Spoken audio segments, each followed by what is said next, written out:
Ex-rep lawyer Lawan jailed 7 years over OTEDOLA'S $500,000 bribe. Ooh. The High Court of the Federal Capital Territory, sitting in Apo on Tuesday, convicted and sentenced a former member of the House of Representatives, Farouk Lawan, for demanding a bribe of $3 million and receiving $500,000 from businessman Femi Otedola.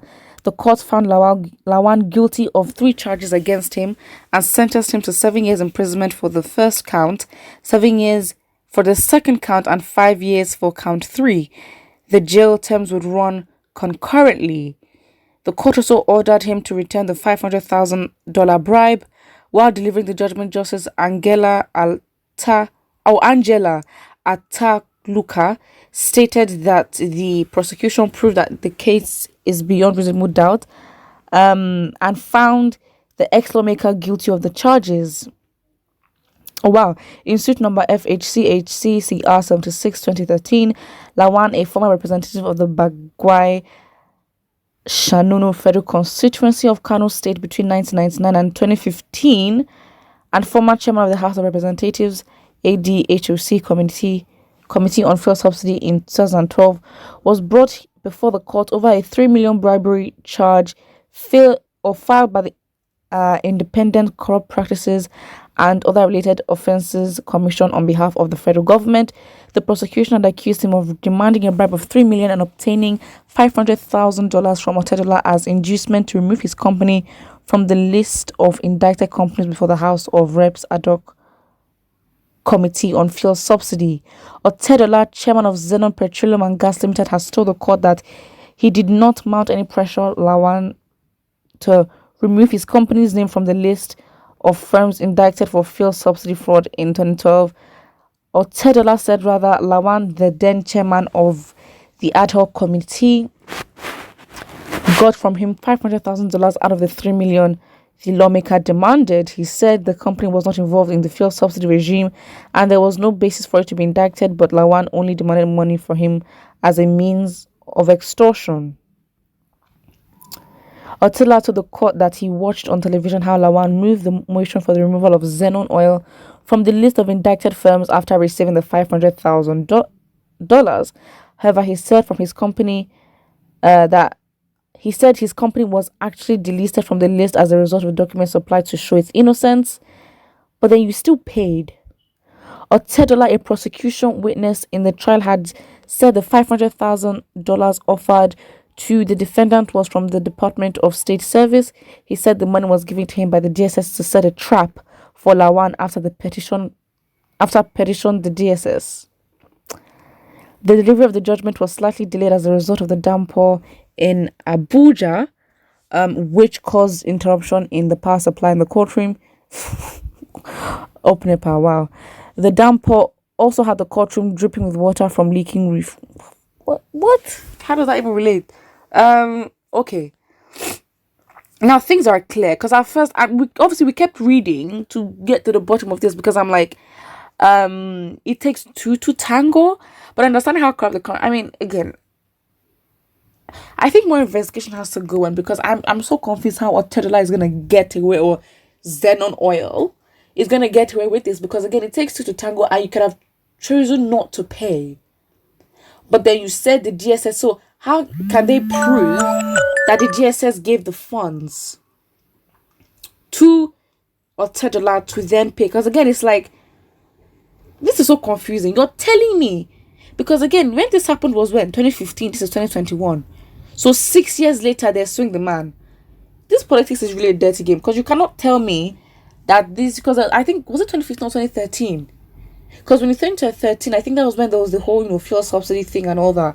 But it's like, you're telling me that he did not have cohorts that are actually benefited from this money as well. So this politics game, so no one is actually defending each other. I mean, you'd guess that the people he worked with. Wait, what is even going on? I think there's not. First of all, let me get my thoughts together, because again, this thing just discombobulated me. Listen,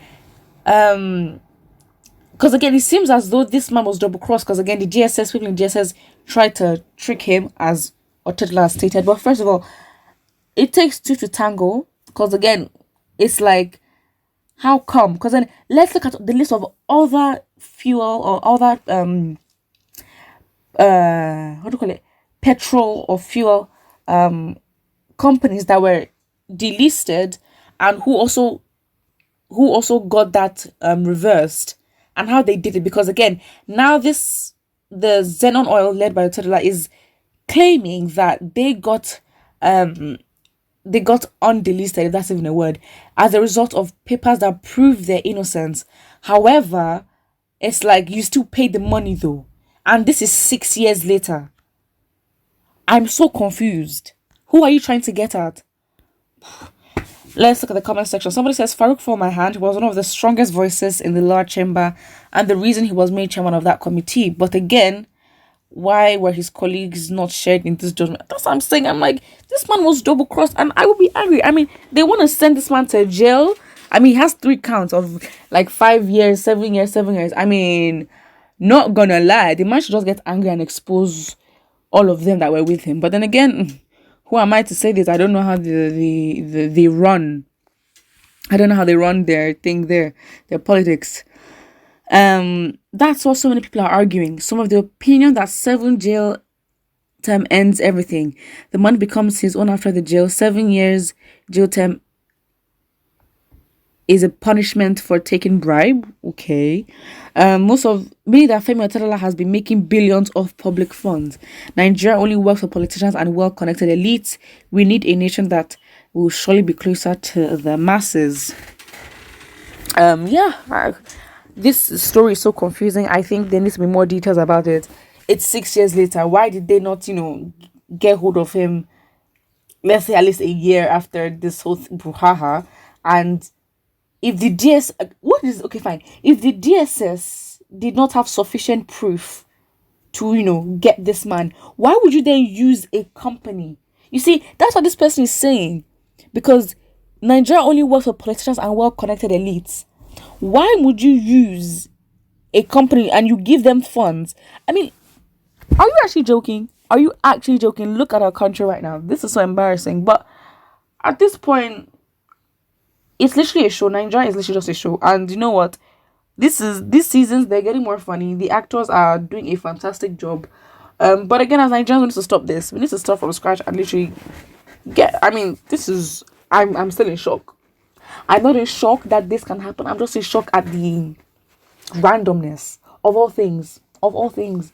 And again, you have to be smart to notice that, they will try to inject stories. They'll try to inject a lot of distractions, that's the word, for us, and make us focus on the real target. And it's working, because again, don't get me wrong, this country has secrets. I mean, what country doesn't? But this country probably has secrets, big secrets, that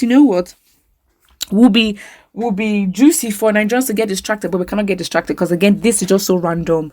I don't know why we're discussing this now, as if from 1960 we don't have records and proof of corruption, dead or alive politicians. So again, that's it. But what I think, and don't forget to like and subscribe.